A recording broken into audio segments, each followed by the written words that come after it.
Gresik Lamongan itu ada dua hal yang paling mencolok di sana itu. Satu terkait masalah perekonomian, ekonomi mereka, dan yang kedua itu ya terkait masalah pendidikan. Dua itu yang sering. Tantangan yang paling besar saat ini itu adalah tantangan bagaimana menghilangkan rasa malas. 2045 kita mau membentuk SDM yang baik, ya bagaimana? Mengeluhnya dan berdoanya aja di media sosial kok gitu. Generasi-generasi muda saat ini yang akan mengisi pada tahun 2045 nanti itu orang-orang berkualitas, orang-orang yang mumpuni itu. Itu ada, tetapi yang paling utama ini adalah faktor di pendidikan itu sebagai kuncinya. Jadi bonus demografi itu kalau saya mengibaratkan itu seperti pisau bermata dua, Mbak. Bisa menjadi positif, bisa menjadi negatif.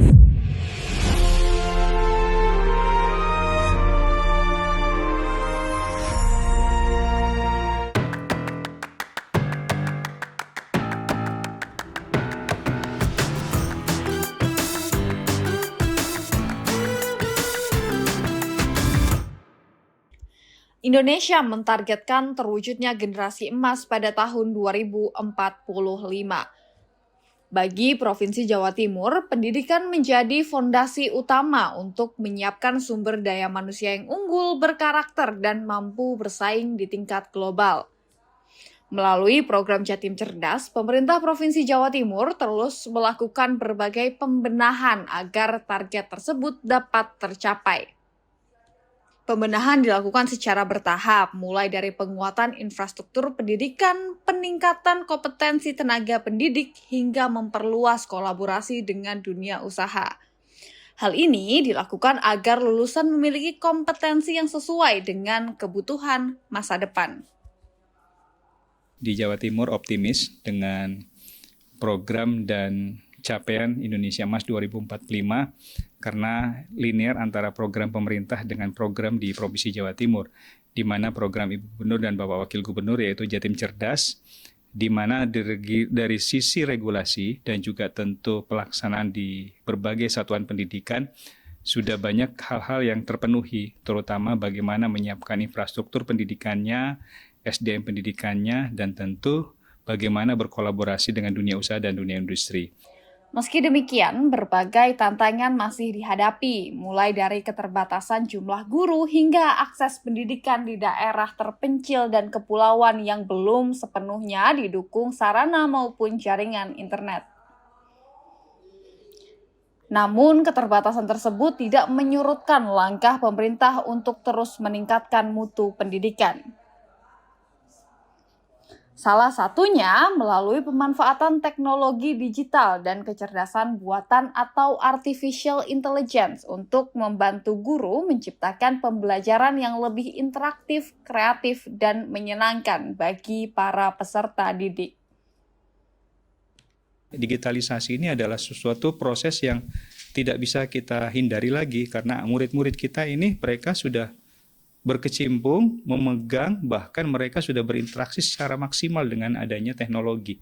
Nah, oleh sebab itu saya dan juga teman-teman di Dinas Pendidikan Provinsi Jawa Timur sudah melakukan pemetaan bagaimana para guru-guru kita sudah bisa beradaptasi secara langsung dengan teknologi yang ada, sehingga tidak kalah dengan murid-muridnya yang saat ini memang mereka butuh guru-guru yang tentu kreatif, konstruktif, dan inovatif di dalam proses pembelajaran. Selain meningkatkan kualitas pembelajaran, pemerintah juga menghadirkan program pendidikan jarak jauh bagi anak-anak yang tidak dapat melanjutkan sekolah. Program ini memberikan kesempatan bagi mereka untuk kembali mengenyam pendidikan tanpa harus meninggalkan aktivitas atau pekerjaan yang tengah dijalani. Kepala Dinas Pendidikan Provinsi Jawa Timur menilai keberhasilan mewujudkan generasi emas 2045 tidak hanya bergantung pada pemerintah. Dukungan orang tua, dunia usaha, dunia industri, dan seluruh masyarakat menjadi bagian penting dalam membangun ekosistem pendidikan yang berkualitas. Saya pikir begini, masyarakat tentu kita berharap harus punya semangat yang sama dengan pemerintah untuk membangun optimisme kita bahwa pendidikan ini bukan hanya urusan pemerintah, tapi urusannya juga bersama dengan masyarakat, dunia usaha, dunia industri, karena semua bergerak. Generasi Emas 2045 tidak akan terwujud tanpa investasi pada pendidikan sejak hari ini. Dengan sinergi antara pemerintah, guru, orang tua, dunia usaha, dan masyarakat, Provinsi Jawa Timur berupaya menyiapkan generasi yang cerdas, berkarakter adaptif terhadap perkembangan teknologi, dan mampu menjadi penggerak pembangunan bangsa di masa depan. Dari Surabaya, Jawa Timur, Tim Liputan Metro TV. Menikmati senja sambil minum es krim, berkumpul bersama berbagi inspirasi. Selamat datang di podcast Suara Jatim, membahas generasi emas melalui pendidikan yang berkualitas dan berprestasi. Nah pemirsa, Indonesia ini mentargetkan terwujudnya generasi emas 2045 atau ini berarti 1 dekade setelah Indonesia ini merdeka.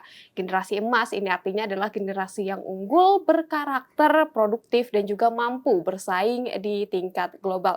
Tentunya Provinsi Jawa Timur ini sebagai salah satu provinsi dengan populasi terbesar ini juga memegang peran strategis untuk mewujudkan generasi emas 2045 mendatang.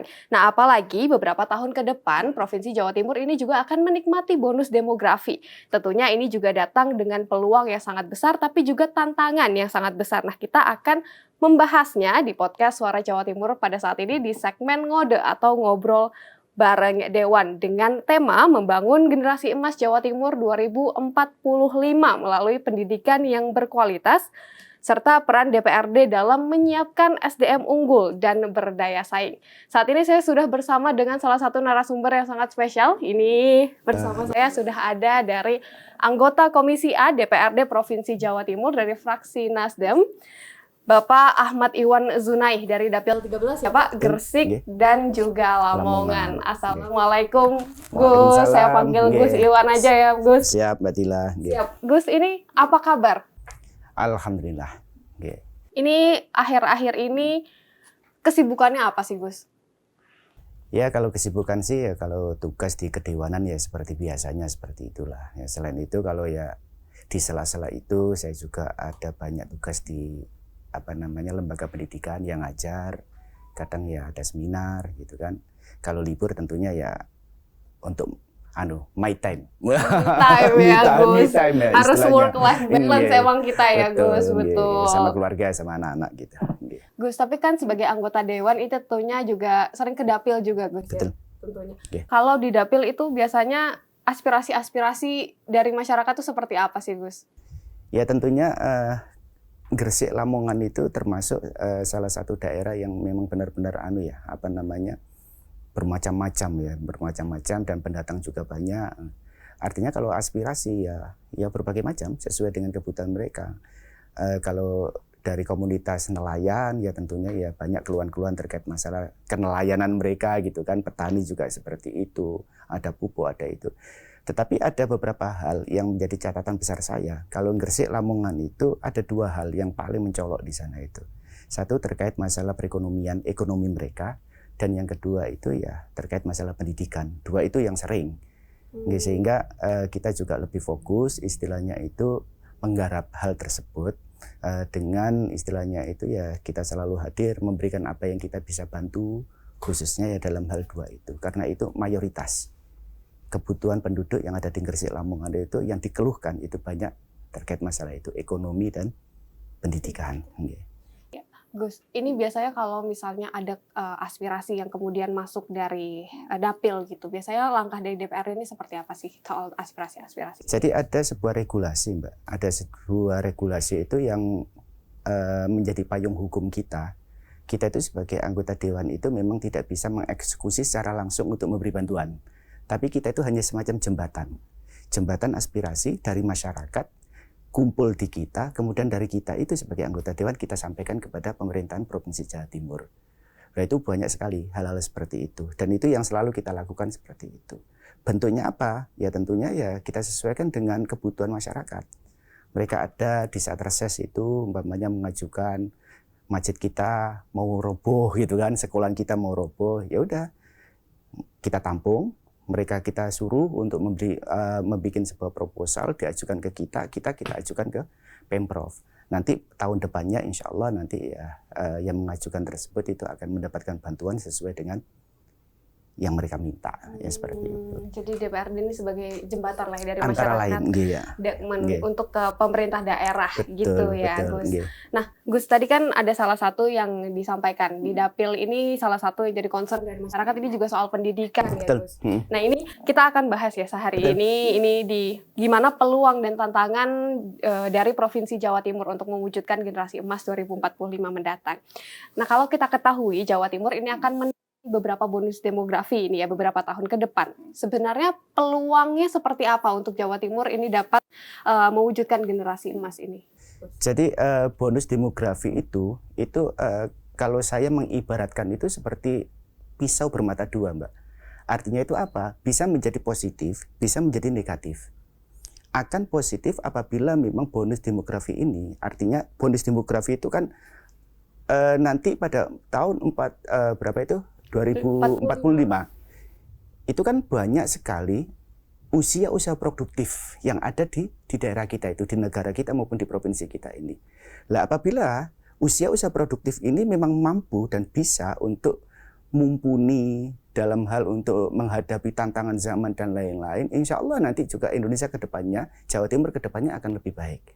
Tetapi apabila pada bonus demografi 2045 itu, ya mohon maaf kalau seandainya itu nanti SDM yang ada pada masyarakat kita itu di usia-usia produktif tersebut itu ya agak kurang. Itu nanti pasti akan berpengaruh kepada masa depan daripada provinsi ini. Nah, sehingga di sini makanya Provinsi Jawa Timur khususnya itu sudah berupaya semaksimal mungkin itu bagaimanakah untuk istilahnya itu menciptakan atau membentuk generasi-generasi itu istilahnya itu generasi emas untuk 2024 itu memiliki kapabilitas, memiliki kapasitas, memiliki nilai SDM yang cukup baik. Sehingga itu ke depan ya mudah-mudahan nanti Jawa Timur bisa lebih baik. Lah, tantangannya apa sekarang? Tantangannya ya banyak sekali, Mbak, memang. Tapi yang pasti satu hal yang paling utama, bagaimanakah kita bersama-sama untuk menghadapi waktu nanti itu adalah menciptakan, sekali lagi menciptakan generasi-generasi yang memiliki prestasi-prestasi yang baik, jiwa-jiwa yang unggul, kapasitas yang benar-benar mumpuni sehingga mampu untuk menghadapi tantangan di tahun-tahun depannya itu. Oke, Gus. Kemudian kan ini kan tentunya generasi emas ini banyak sekali faktor penting yang harus diisi supaya menyiapkan generasi emas ini. Tapi kenapa sebagai tokoh pendidikan juga ya, Gus? Ini kenapa pendidikan ini juga jadi salah satu faktor yang penting gitu untuk mewujudkan generasi emas ini, Gus? Pendidikan tentunya sesuatu yang sangat penting, Mbak. Karena apa? Karena dari pendidikan itu mampu membentuk sebuah istilah pribadi-pribadi yang unggul. Nah, di pendidikan itu kan selalu diajarkan bagaimanakah kita bersikap, bagaimana kita mematangkan daripada daya pikir kita, bagaimana kita memantapkan daripada jiwa psikis kita itu. Itu semuanya itu bisa artinya terbentuk itu melalui pendidikan. Sehingga pendidikan ini yang benar-benar harus memang diuber, harus digenjot oleh kita semuanya khususnya pemerintah agar dari pendidikan itu nanti muncul SDM yang berkualitas. Kemudian tadi kan Gus juga menyampaikan tantangannya ini banyak sekali. Kemudian tantangan-tantangan seperti apa sih yang harus diantisipasi oleh pemerintah daerah gitu untuk menyiapkan? Yang pasti itu kalau kita melihat fenomena daripada masyarakat kita khususnya generasi muda saat ini, tantangan yang paling besar saat ini itu adalah tantangan bagaimana menghilangkan rasa malas. Itu yang sebenarnya yang paling utama. Kita itu sering sekali dinina-bubukkan dengan adanya media-media sosial, dengan dengan hal-hal yang lain-lain itu sering. Anak muda sekarang itu sering sekali, bukan hanya anak muda ya, kita sendiri aja kadang-kadang itu ya sering sekali kita terlena. Kalau kita nyekrol yang namanya TikTok itu kadang-kadang lebih dari separuh hari itu banyak kita itu kadang-kadang itu. Lah kalau kita terlena dengan hal-hal seperti itu ya ini yang kita khawatirkan. Sehingga yang paling utama saat ini adalah tantangan kita itu bagaimanakah membangkitkan rasa semangat, rasa optimis, terus rasa berprestasi terus, istilah semangat untuk berprestasi terus itu yang sebenarnya perlu untuk untuk selalu kita tanamkan kepada generasi-generasi kita, khususnya generasi muda itu. Kalau kita terus terlena dengan adanya dunia saat ini, ya nanti ke depan itu ya susah gitu. Kemudian kan tadi Gus juga menyampaikan kalau sebenarnya bonus demografi ini pisau bermata dua, gitu, begitu ya. Betul. Nah ini sebenarnya kalau tidak dipersiapkan dengan baik itu resiko-resiko seperti apa sih Gus? Ya itu tadi, apabila bonus demografi, sekali lagi bahwa bonus demografi itu adalah di mana usia penduduk kita itu mayoritas adalah usia-usia produktif, kan gitu kan. Lah, produktivitas sesuatu atau produktivitas daripada seseorang itu akan apa? Akan baik apabila memang dari sisi SDM-nya itu mumpuni, Mbak. Kan gitu. Karena apa? Karena di saat kita itu istilahnya pada usia produktif itu kan kita itu dari sisi fisik juga kuat, pikiran ya lagi fresh-freshnya kan gitu kan. Terus kemudian kesempatan juga sebenarnya masih banyak terbuka. Nah di saat itu tidak kita maksimalkan secara baik atau tidak digunakan oleh SDM yang memiliki kapasitas dan istilah kualitas yang baik, apa yang akan terjadi? Gitu. Ya pasti yang terjadi itu adalah sesuatu yang kalau orang Jawa bilang musproh gitu kan, tidak istilahnya itu kalau istilah pondokan itu atau pesantren itu mengatakan layamutu walayahya, hidup gak hidup, mati juga tidak mati gitu kan. Akhirnya apa nggak maju-maju gitu. Lah kalau tidak maju seperti itu pasti akan berpengaruh kepada kemajuan sebuah daerah maupun kemajuan sebuah bangsa. Nah itu yang kita khawatirkan seperti itu. Sehingga apa? Sehingga mulai sekarang pemerintah itu mempersiapkan hal-hal tersebut. Untuk apa? Untuk membekali generasi-generasi muda saat ini yang akan mengisi pada tahun 2045 nanti itu agar apa? Yaitu tadi orang-orang berkualitas, orang-orang yang mumpuni itu. Dan itu bisa kita istilahnya genjot melalui pendidikan. Ya ada faktor yang lain seperti ekonomi dan lain-lain itu ada, tetapi yang paling utama ini adalah faktor di pendidikan itu sebagai kuncinya. Tapi sebenarnya Gus, ini kalau melihatnya saat ini begitu ya, apakah sebenarnya Jawa Timur ini sudah ada di jalur yang tepat gitu untuk mewujudkan generasi emas mendatang? Sebenarnya kalau dikatakan tepat sudahlah, tapi tentunya kita tidak boleh puas dengan sebuah kebaikan. Jadi kebaikan itu harus selalu kita tingkatkan terus. Nah, di antara kalau saya secara pribadi menilainya atau melihatnya, ada sebuah bukan kesalahan ya, tapi itu perlu diperbaiki gitu kan ya.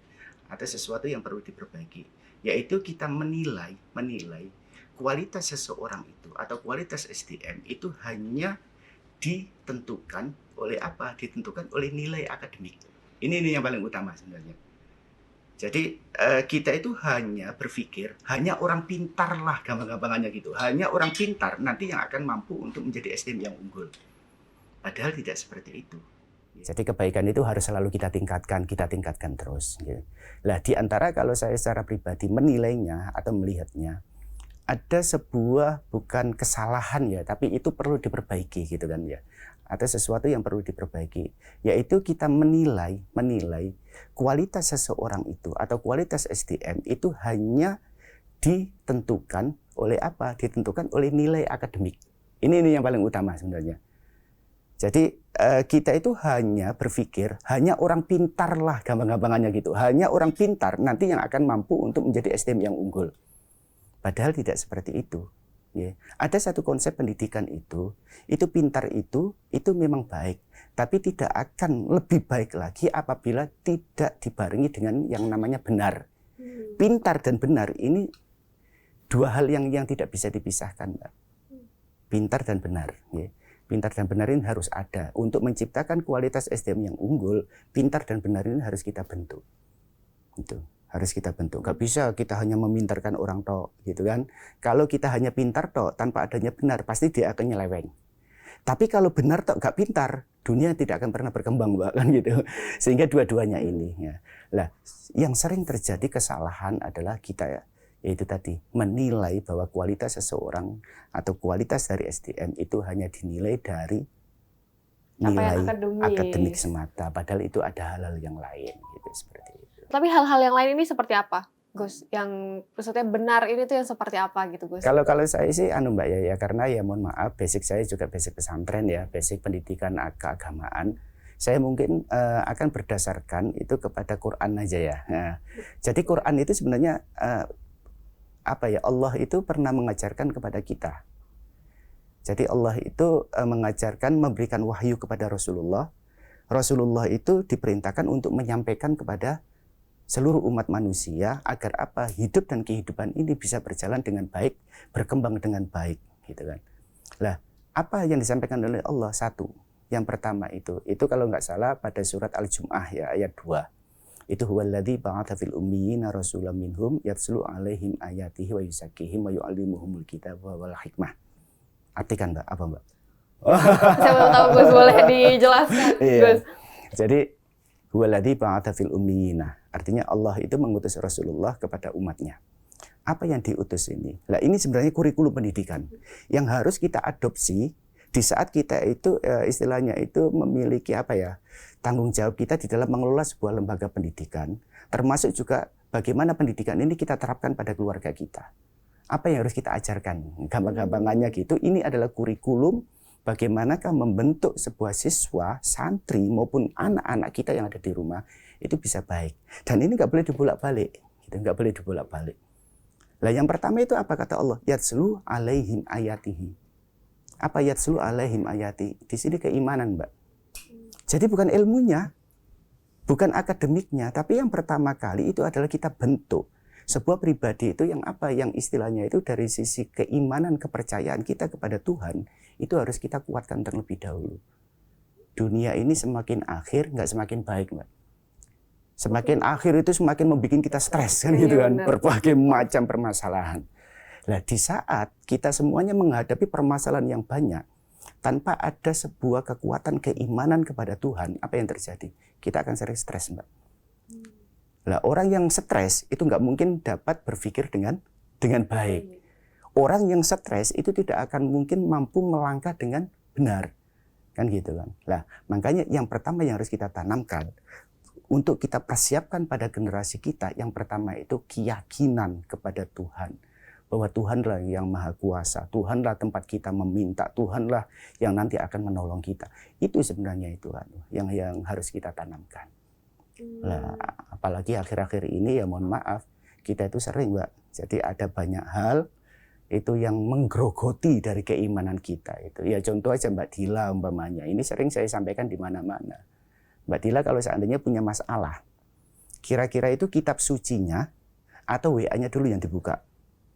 WA-nya dulu pasti itu. WA-nya dulu bikin status. Kita berkeluh kesah di status. Bahkan kita berdoa pun di status. Padahal kalau kita diajarkan oleh guru-guru kita kan nggak seperti itu. Sebagai bukti keimanan kita punya apapun, senang tidak senang, itu kita harus dan diharapkan untuk selalu ingat kepada yang di atas kan gitu kan. Kalau kita minta juga minta di atas. Tapi kita sekarang enggak kan, sering. Seakan-akan di sosial media dulu ya kan, Gus. gitu. Di TikTok-nya kita itu mengeluh, di Facebook-nya dan lain-lain. Nah, hal-hal seperti itu. Nah, ini kalau kita biarkan 2045 kita mau membentuk SDM yang baik, ya bagaimana? Mengeluhnya dan berdoanya aja di media sosial kok gitu. Itu yang pertama, Mbak. Keimanan itu perlu. Nah, kemudian yang kedua tentunya itu akhlak, wa yuzakihim. Itu akhlak. Nah, akhlak ini maksudnya itu apa? Ya termasuk integritas gitu loh. Kejujuran, tepat waktu, umpamanya bagaimana kita baik-baik dengan orang, kita tidak menyakiti orang dan lain-lain. Itu dulu yang kita tanamkan, iman dan akhlak ini. Jadi ini harus kita perkuat, iman dan akhlak ini, itu baru yang ketiga kata Allah, wa yu'allimuhumul kitabah. Apa wa yu'allimuhumul kitabah? Di sini adalah ilmu. Itu. Jadi ilmu itu kita tanamkan kepada anak ketika anak siap sudah memiliki dua pondasi ini. Jangan sampai anak itu nggak punya pondasi tapi pinter, gitu kan? Kalau tidak punya dua ini sebagai pondasi, orang pinter pasti akan keblinger, Mbak. Kan gitu. Pasti dia akan sasar, dia akan sesat. Karena apa? Karena nanti yang mengarahkan sebuah ilmu itu, apakah ilmu bisa menjadi baik maupun tidak, ini harus didasari dengan dua hal ini. Kan gitu. Berarti emang pendidikan karakter, pendidikan agama ini jadi penting gitu ya di era digital ini, seperti itu ya Gus? Betul. Oke. Nah tapi sebenarnya kalau sedini apa sih anak-anak ini harus didekatkan dengan pendidikan karakter itu, dengan agama? Ya dari awal Mbak. Karena karakter ini tidak akan mungkin muncul secara tiba-tiba. Jadi kalau kita kepingin membentuk sebuah karakter, makanya ada sebuah istilah, itu bukan istilah ya. Jadi ada sebuah teori itu yang ini merupakan sebuah ritme. Ritme apa? Ritme untuk membentuk sebuah individu yang berkualitas atau yang berkarakter, mohon maaf. Itu bagaimana caranya? Itu ada istilahnya itu gini. Apa yang selalu kita pikirkan itu selalu nanti pasti akan kita ucapkan. Pasti akan terucap itu. Jadi sampean umpamanya Mbak Dila kok selalu memikirkan rujak, umpamanya ya, rujak gitu kan karena senang rujak. Pasti tidak sengaja maupun sengaja pasti sampean itu aduh ngene iki lho kepengin apa? Mengerujak kan gitu kan. Apa yang selalu kita pikirkan itu pasti akan terlontar pada sebuah ucapan. Lah apa yang selalu kita ucapkan itu pasti akan terrealisasi pada tindakan kita, Mbak. Jadi kita umpamanya ngomong sampai rujak, ketemu saya umpamanya, wah kalau kayak gini tuh enak ya makan rujak ya kan gitu kan. Ketemu dengan dengan siapa umpamanya ngomong tentang rujak, itu pasti akan merangsang sampean untuk melakukan tindakan untuk membeli rujak. Kan gitu kan? Pasti itu. Lah, apa yang selalu kita lakukan itu pasti akan membentuk sebuah kebiasaan. Kan gitu. Jadi kalau kita umpamanya biasa ya, naudzubillah umpamanya biasa bohong gitu kan. Biasa bohong. Itu selalu bohong itu pasti akan membentuk kebiasaan kita bohong. Tapi kalau kita selalu jujur, pasti itu akan membentuk kebiasaan kita itu jujur kan gitu kan. Lah, ketika sesuatu yang biasa itu terus-terusan kita lakukan, apa yang terjadi? Disitulah nanti akan membentuk sebuah karakter. Gitu. Jadi karakter itu tidak bisa muncul simsalabim, tapi karakter itu butuh proses. Lah kalau pertanyaannya Mbak Dila tadi sejak kapan? Ya sejak kecil, sejak di rumah anak itu, ayo kita bentuk karakternya, gitu. Kita bentuk karakternya. Makanya kita dalam Islam itu selalu diajarkan Mbak Dila. Jadi anak mulai kecil itu diajarkan sama orang tua kita itu, ayo kalau mau makan berdoa dulu kan gitu kan, mau tidur ayo berdoa dulu. Itu pembiasaan-pembiasaan seperti itu. Nah itu semuanya gunanya apa? Untuk membentuk sebuah karakter seperti itu. Berarti karakter ini ada peranan dari orang tua, dari keluarga juga yang harus ditekankan begitu ya Gus? Pasti. Jadi karakter itu tidak akan mungkin muncul tiba-tiba. Sekolahan pun sebenarnya tidak mampu untuk membentuk karakter apabila tidak didasari oleh pembentukan yang ada di keluarga masing-masing. Jadi awalnya adalah keluarga. Lah di sini peran orang tua sebenarnya yang paling utama. Jadi peran orang tua juga. Nah ini Gus, sebagai tokoh pendidikan, tokoh pesantren juga gini. Kalau melihat peran pesantren gitu dalam membentuk karakter anak muda ini seperti apa Gus? Jadi kalau saya mengatakan Mbak, jadi lembaga pesantren itu sebuah lembaga pendidikan yang bagi saya ya, menurut pandangan saya itu sangat komplit banget gitu loh. Artinya apa? Artinya di situ kita diajarkan terkait masalah akademik ataupun keilmuan kan. Tetapi tidak itu aja. Di pesantren juga itu diajarkan terkait masalah karakter tersebut, pembiasaan-pembiasaan, contoh kedisiplinan kan gitu kan, kemasyarakatan atau sosial kita dengan yang lain-lainnya.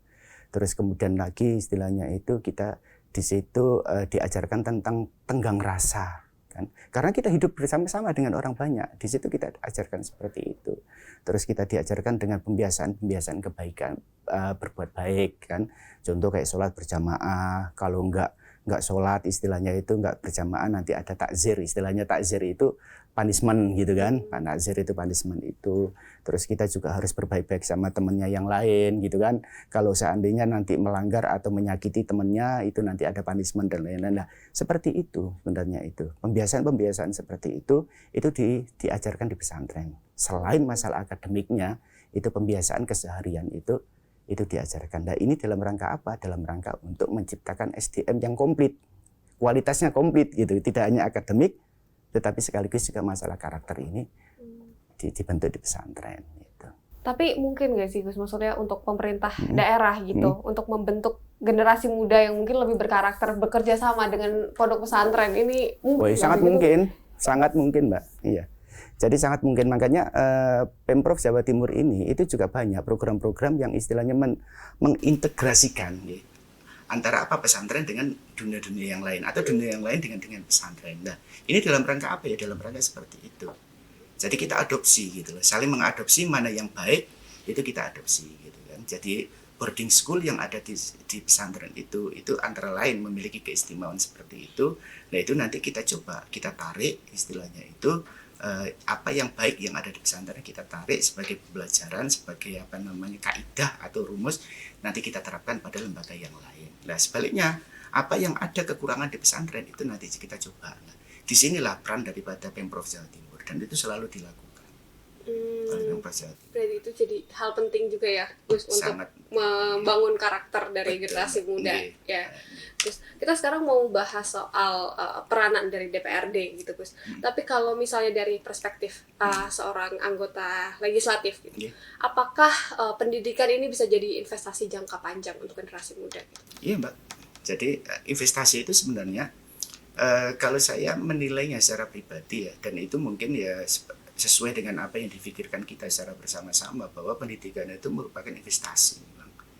Karena apa? Karena kalau kita menilainya dan melihatnya, baik tidaknya sebuah negara, baik tidaknya sebuah masyarakat ke depan, itu adalah tergantung bagaimana generasi muda kita saat ini itu apa yang dilakukan, kan gitu kan? Apa yang dilakukan saat ini itu pasti akan berpengaruh kepada masa depan daripada sebuah daerah. Apa pesantren dengan dunia-dunia yang lain atau dunia yang lain dengan pesantren. Nah, ini dalam rangka apa ya? Dalam rangka seperti itu.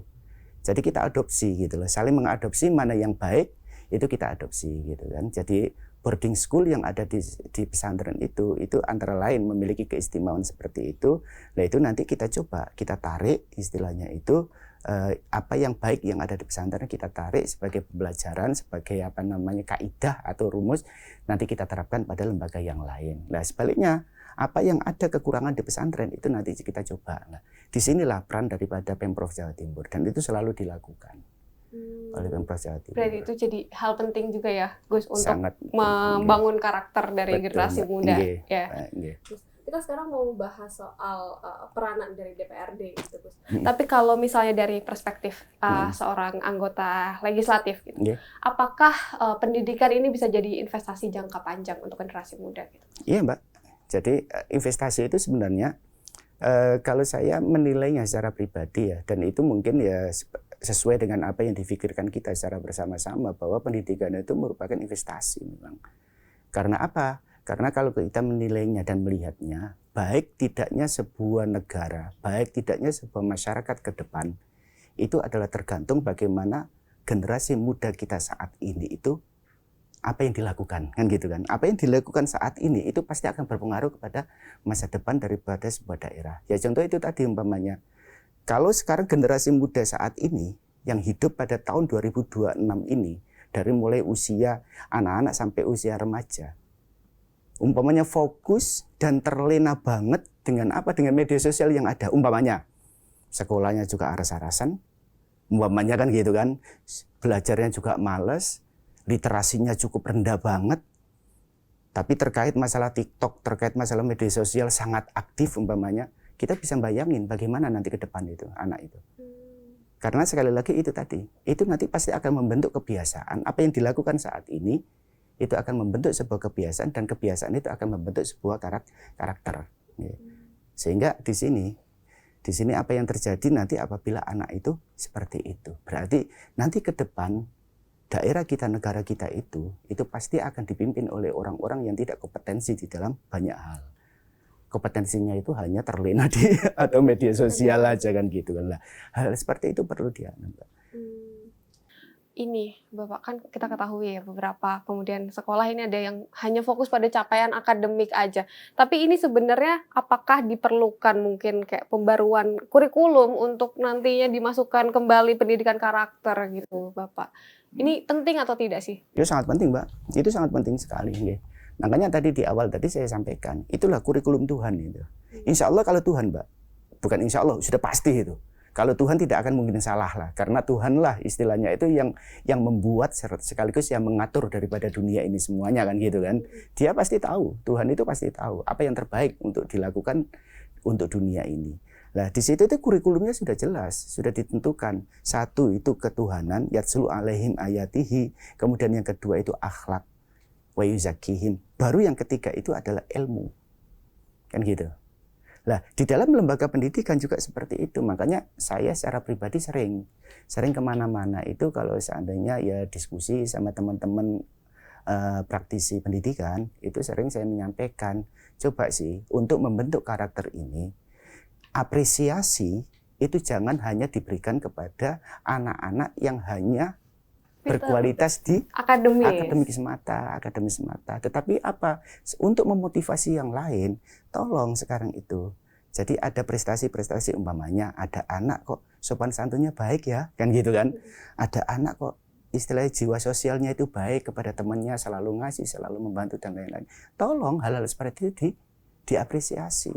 Jadi gampang-gampangannya itu yang mendapatkan piala, yang mendapatkan penghargaan itu jangan anak-anak yang hanya sekedar prestasi di akademik semata. Lah itu gunanya apa? Gunanya ini untuk merangsang anak-anak untuk selalu terbiasa untuk berbuat kebaikan. Karena apa? Yaitu tadi supaya bisa terbentuklah sebuah karakter yang baik pada anak-anak tersebut. Jadi salah kalau seandainya kita itu hanya berorientasi kepada akademik. Ya sekarang perhitungannya aja ya, ngapunten. Di Jawa Timur ini setiap tahun itu berapa ribu sarjana yang dilahirkan itu. Mungkin puluhan ribu. Belum lagi nanti yang lulusan SLTA, yang lulusan SMK umpamanya itu berapa. Nah itu kalau seandainya segitu banyak itu, orientasi daripada SDM-nya itu hanya dibentuk melalui akademik, nggak cukup. Nggak cukup. Makanya kemarin itu sempat pada tahun berapa sampai kemarin 2024, Jawa Timur kan punya masalah. Apa itu? Terkait masalah pengangguran terbuka. Pengangguran terbuka didominasi oleh siapa? Lulusan SMK. Itu kan lucu kan gitu kan. Lah, itu menandakan apa? Ternyata menandakan bahwa keilmuan semata itu, keterampilan semata nggak cukup. Kalau dia tidak punya karakter yang baik, hanya terfokus kepada akademik, ini yang akan terjadi.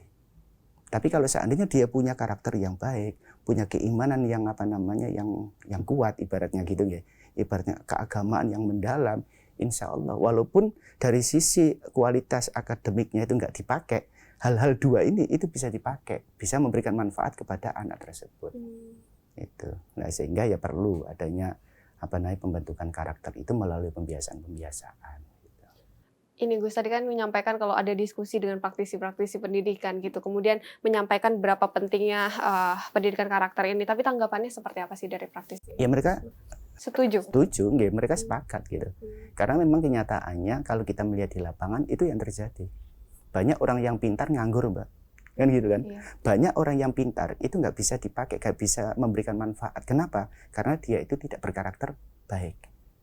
Ya contoh aja umpamanya ya mohon maaf, sekarang itu perusahaan-perusahaan itu kalau seandainya mau merekrut daripada pegawai, itu kan sekarang tidak hanya sekedar ijazahnya aja yang dilihat. Lebih kepada apa? Lebih kepada karakternya. Dan sekarang seperti itu. Nah karakter itu tadi keimanan sama akhlak. Itu yang perlu ditekankan. Yang perlu ditekankan. Gitu ya, Gus. Saya mau bahas lagi soal ini, Gus. Tadi kan menyampaikan kalau beberapa aspirasi dari masyarakat di Dapil yang Gresik dan Lamongan itu kan soal pendidikan. Tapi aspirasi-aspirasi dari masyarakat ini biasanya seperti apa, Gus? Sebelum jawab, boleh nggak ya ngopi dulu kira-kira? Boleh, Gus. Silahkan. Oke, makasih Mbak. Silahkan. Monggo Mbak Dila. Iya, sorry. Gimana? Ya, Gus, ini tadi. Terkait dengan kan disampaikan tadi waktu ke Dapil ini jadi salah satu yang dikeluhkan, maksudnya aspirasi dari masyarakat ini kan adalah soal pendidikan. Ya. Nah itu aspirasinya seperti apa, Gus? Yang paling banyak terkait masalah pendidikan memang ngapunten itu yang sering dikeluhkan itu adalah biaya pendidikan itu yang banyak. Itu yang pertama, jadi biaya pendidikan karena kondisi ekonomi masyarakat kita saat ini kan ya kita semuanya tahu lagi. Itu apalagi di daerah-daerah Pantura, di daerah pedesaan itu banyak. Itu yang banyak dikeluhkan itu terkait masalah biaya. Kalau sekarang ini katanya biaya gratis dan lain-lain itu kan, itu ya hanya sekedar di kertas saja gitu.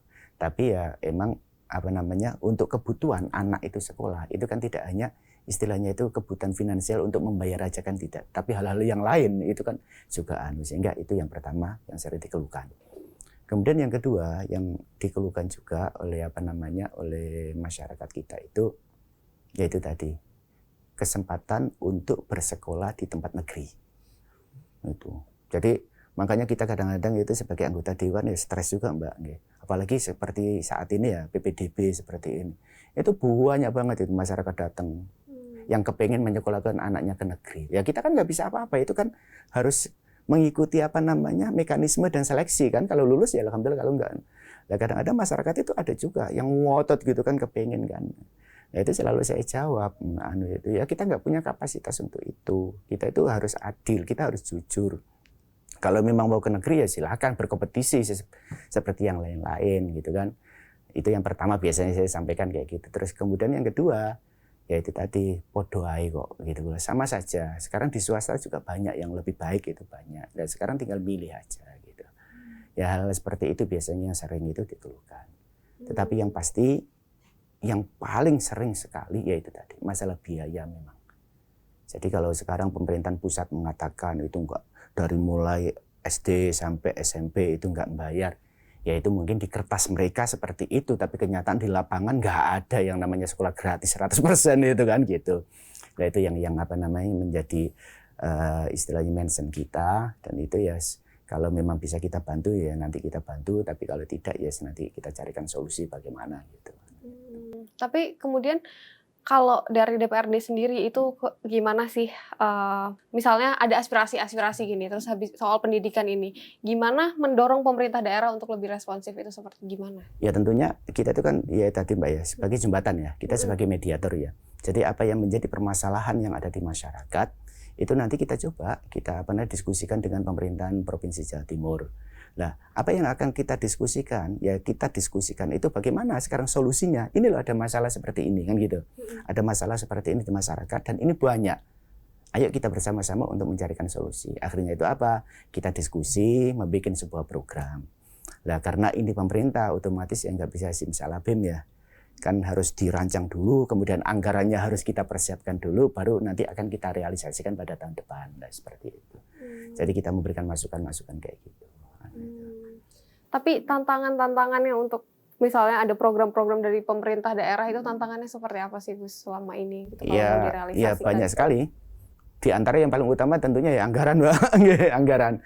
Karena pemerintah tidak akan mungkin programnya itu berjalan tanpa didukung oleh sebuah anggaran kan gitu kan. Nah, sehingga di sini juga sering kita menyampaikan dan diskusi kepada pemerintah bagaimanakah pemerintah ini mampu untuk menggenjot daripada PAD. PAD itu pendapatan asli daerah itu supaya apa? Dengan adanya anggaran nanti yang melimpah, yang banyak, itu nanti pemerintah juga lebih mudah untuk membuat inovasi program itu supaya lebih cepat untuk menyelesaikan masalah yang ada di masyarakat.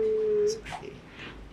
Tapi sebenarnya untuk di daerah Jawa Timur ini, sebenarnya program-program kemudian juga kebijakan-kebijakan seperti apa yang sebenarnya perlu diperkuat oleh pemerintah daerah kalau dari Bapak sendiri melihatnya untuk generasi emas 2045 mendatang? Ya tentunya masalah konsep pendidikan, Pak. Itu yang pertama. Yang pertama itu adalah konsep pendidikan. Kita siapkan anggaran sebanyak-banyaknya tanpa adanya sebuah konsep yang baik di dalam pendidikan ini juga akan musbroh, sia-sia gitu kan, sia-sia. Jadi tidak efektif anggaran tersebut. Nah, sehingga yang paling utama itu adalah konsep pendidikan untuk menciptakan generasi emas pada tahun 2045 itu nanti apa kira-kira yang diperlukan. Atau istilahnya SDM yang bagaimanakah yang diperlukan pada tahun itu mulai sekarang harus kita persiapkan betul-betul. Ya termasuk itu tadi, kurikulum harus dirubah. Terus kemudian harus kita fokus kepada keterampilan-keterampilan yang sekiranya nanti istilahnya itu berpengaruh positif pada tahun-tahun nanti itu di 2045 itu, atau keilmuan apa gitu kan, itu harus benar-benar dipahami betul. Kesalahan daripada pemerintah yang sering terjadi bukan hanya Indonesia ya, tapi di mana-mana. Di saat pemerintah itu salah di dalam merancang kurikulum pendidikan, itu nanti istilahnya tidak akan efektif pendidikan tersebut. Jadi kurikulum itu memang harus dirancang. Artinya pemerintah itu harus memiliki satu kemampuan menganalisis kira-kira ke depan ini arah dunia itu bagaimana kan gitu kan, apa yang dibutuhkan oleh dunia di masa-masa yang akan datang. Itu perlu adanya pengajaran, sehingga apa, muncullah sebuah konsep kurikulum pendidikan itu. Ya setelah itu tentunya ya harus di backup dengan apa, dengan program-program. Oh berarti kalau seandainya targetnya seperti ini, program yang harus kita lakukan step by stepnya seperti ini. Program tidak akan pernah berjalan tanpa adanya dukungan anggaran, sehingga ya muternya di situ sebenarnya itu. Tapi sebenarnya untuk di daerah Jawa Timur ini, sebenarnya program-program kemudian juga kebijakan-kebijakan seperti apa yang sebenarnya perlu diperkuat oleh pemerintah daerah kalau dari Bapak sendiri melihatnya untuk generasi emas 2045 mendatang? Ya tentunya masalah konsep pendidikan, Mbak. Itu yang pertama. Ya, yang pertama itu adalah konsep pendidikan. Kita siapkan anggaran sebanyak-banyaknya tanpa adanya sebuah konsep yang baik di dalam pendidikan ini juga akan muspro, sia-sia gitu kan, sia-sia. Jadi tidak efektif anggaran tersebut. Nah, sehingga yang paling utama itu adalah konsep pendidikan untuk menciptakan generasi emas pada tahun 2045 itu nanti apa kira-kira yang diperlukan. Atau istilahnya SDM yang bagaimanakah yang diperlukan pada tahun itu mulai sekarang harus kita persiapkan betul-betul. Ya termasuk itu tadi, kurikulum harus dirubah. Terus kemudian harus kita fokus kepada keterampilan-keterampilan yang sekiranya nanti istilahnya itu berpengaruh positif pada tahun-tahun nanti itu di 2045 itu, atau keilmuan apa gitu kan, itu harus benar-benar difahami betul. Kesalahan daripada pemerintah yang sering terjadi bukan hanya Indonesia ya, tapi di mana-mana. Di saat pemerintah itu salah di dalam merancang kurikulum pendidikan, itu nanti istilahnya tidak akan efektif pendidikan tersebut. Ya. Jadi kurikulum itu memang harus dirancang. Artinya pemerintah itu harus memiliki satu kemampuan menganalisis kira-kira ke depan ini arah dunia itu bagaimana kan gitu kan. Apa yang dibutuhkan oleh dunia di masa-masa yang akan datang. Itu perlu adanya punya, sehingga apa? Muncullah sebuah konsep kurikulum pendidikan itu. Nah, setelah itu tentunya ya harus di backup dengan apa? Dengan program-program. Oh, berarti kalau seandainya targetnya seperti ini, program yang harus kita lakukan step by stepnya seperti ini. Program tidak akan pernah berjalan tanpa adanya dukungan anggaran. Sehingga ya muternya di situ sebenarnya itu. Okay. Makanya ini ada pesannya Rasulullah, Mbak. Ini ya saya itu senang kalau itu nggih. Di dulu itu guru-guru kita itu mengajarkan. Jadi ajarkan anakmu apa yang menjadi kebutuhannya di masa yang akan datang. Jangan ajarkan anakmu dengan apa yang kamu miliki. Artinya itu apa? Zaman ini berbeda. Kita sebagai orang tua, mungkin kebutuhan menghadapi hidup saat ini ya cukuplah umpamanya kita bisa umpamanya aja. Kita cukup bisa teknologi aja umpamanya. Itu nanti pasti kita akan terpakai, kita akan manfaatin. Tapi 20-30 tahun yang akan datang, wallahu alam kita nggak tahu nanti. Apa kebutuhan daripada hidup pada 20-30 tahun yang akan datang itu. Nah, sehingga itu apa? Alimu auladakum. Ajarkan anakmu itu apa yang menjadi kebutuhannya untuk masa depan.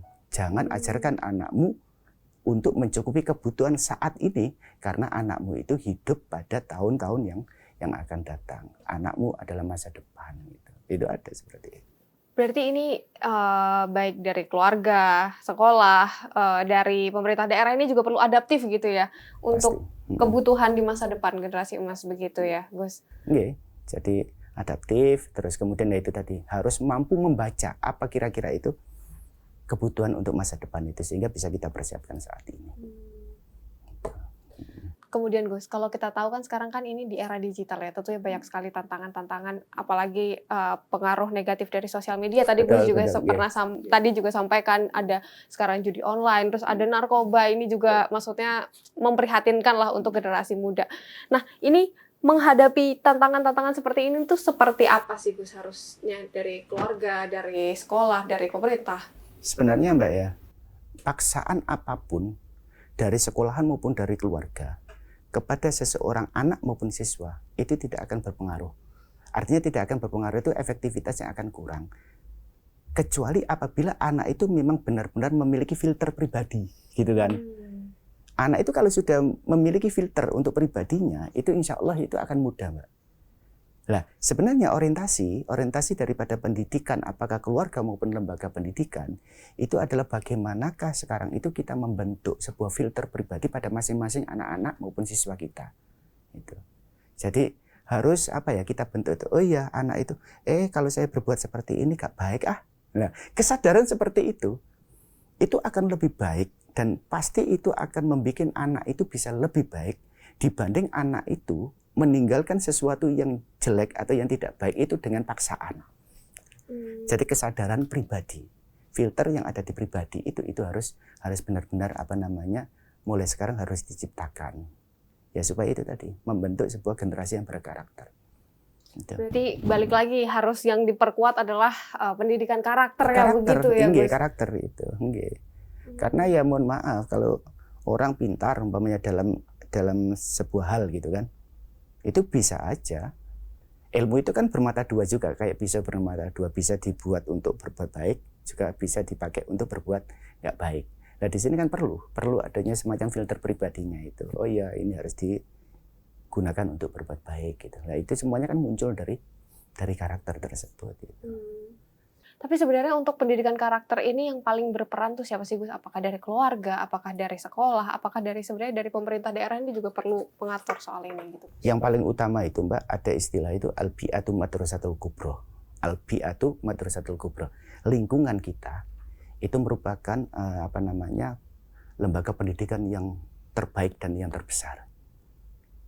Nah, di sini sesuai dengan yang Mbak Dila tadi tanyakan, siapa sekarang yang paling berperan? Ya inilah pembentukan daripada lingkungan hidup anak itu. Kalau di keluarga berarti ya lingkungan keluarga itu harus baik. Kalau di lingkungan sekolah itu harus kita bentuk sebaik-baiknya. Apabila anak itu di masyarakat berarti lingkungan yang ada itu harus dibentuk yang baik kan gitu kan. Nah, jadi pembentukan karakter pada lingkungan itu sangat dominan. Jadi lingkungan kita Mbak, makanya anak-anak itu minimal paling tidak itu anak-anak kita, siswa kita itu jangan biasakan bergaul dengan istilahnya itu lingkungan yang kurang baik. Gitu. Kita ciptakan itu bisa.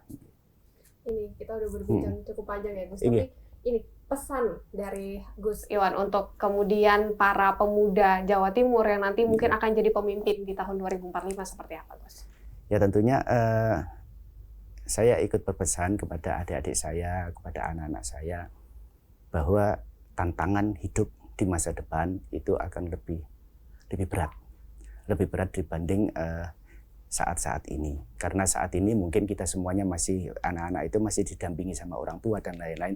Tapi ke depan mereka akan hidup dan menghadapi hidup sendiri. Nah tentunya itu diperlukan sebuah modal. Apa modal daripada daripada hidup untuk menjadi seseorang di masa depannya nanti? Itu tentunya yang pertama kita kembali kepada yang tadi itu. Bentuk karakter diri kita masing-masing. Biasakan kita itu berpikir, biasakan kita itu bertindak untuk sesuatu yang baik, sesuatu yang progresif, sesuatu yang efektif, sesuatu yang kreatif. Itu karakter. Kemudian apa? Ya tentunya kita dalam hidup ini kita harus ingat kepada yang di atas, selalu istilahnya kalau orang Jawa itu gumantung dengan yang di atas, sekaligus kita merangkul kepada sekeliling kita. Itu yang pertama. Itu karena apa? Dasar daripada hidup, dasar daripada ilmu ada pada karakter ini. Kemudian yang kedua, masalah ilmu. Perbanyak ilmu dan keterampilan. Mumpung sekarang masih ada waktu, itu ayo kita perbanyak. Kita perdalam ilmu dan keterampilan kita.